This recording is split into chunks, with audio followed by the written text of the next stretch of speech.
ഹരിയാന തെരഞ്ഞെടുപ്പുമായി ബന്ധപ്പെട്ട് 24 ന്യൂസ് എന്ന ഒരു BJP അനുകൂല ചാനൽ പുറത്തുവിട്ട ഒരു സർവേയാണ്.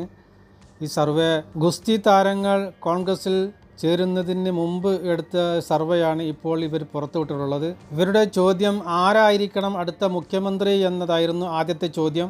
BJPയുടെ നയാബ് സിംഗ് സൈനിക്ക് 31% പേരും, അതേപോലെ കോൺഗ്രസിൻ്റെ ഹൂഡക്ക് 29% പേരും, JJPയുടെ ചൗട്ടാലക്ക് 8% പേരുടെയും പിന്തുണയാണ് ഈ സർവേയിൽ കിട്ടിയിട്ടുള്ളത്. 24 ന്യൂസിൻ്റെ കണക്കിൽ BJPക്ക് അവിടെ ഹരിയാനയിൽ 33 മുതൽ 38 സീറ്റ് വരെയും, വോട്ട് ശതമാനത്തിൻ്റെ കണക്കിൽ 35.6% വോട്ടും, കോൺഗ്രസ്സിന് 36 മുതൽ 41 സീറ്റ് വരെയും 32.4% വോട്ട് ശതമാനത്തിൽ BJPയാണ് മുന്നിൽ നിൽക്കുന്നത്. കോൺഗ്രസ്സിന് BJPയെക്കാളും 3% വോട്ട് കുറവാണ് കിട്ടുന്നെങ്കിൽ BJPക്ക് 3% വോട്ട് കൂടുതൽ കിട്ടുമ്പോൾ സീറ്റ് കുറയുന്നു.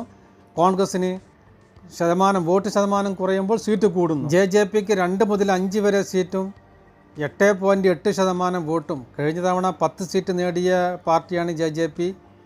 പിന്നീട് മറ്റുള്ളവർക്ക് 6 മുതൽ 11 സീറ്റ് വരെയും നേടാൻ സാധ്യതയുണ്ടെന്നാണ് പറയുന്നത്. മറ്റുള്ളവരുടെ കണക്കിൽ AAPയും സ്വതന്ത്രരുമാണ് വിടുന്നത്.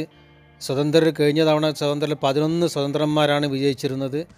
ഇത് രണ്ടും ചേർന്നിട്ട് 23% വോട്ട്, 23.2% വോട്ട് AAPയും സ്വതന്ത്രരും കൂടി നേടുമെന്നാണ്, മറ്റുള്ള പാർട്ടികളെല്ലാവരും കൂടി 23.2% വോട്ട് നേടുമെന്നാണ് പറയുന്നത്. കോൺഗ്രസ് അധികാരത്തിൽ വരികയാണെങ്കിൽ ആരായിരിക്കണം കോൺഗ്രസിൻ്റെ മുഖ്യമന്ത്രി എന്നാണ് ചോദിക്കുന്നത്. മുൻ മുഖ്യമന്ത്രി കോൺഗ്രസിൻ്റെ ഭൂപേന്ദ്ര സിംഗ് ഹൂഡക്കാണ് 41% പേരുടെ പിന്തുണയുള്ളത്.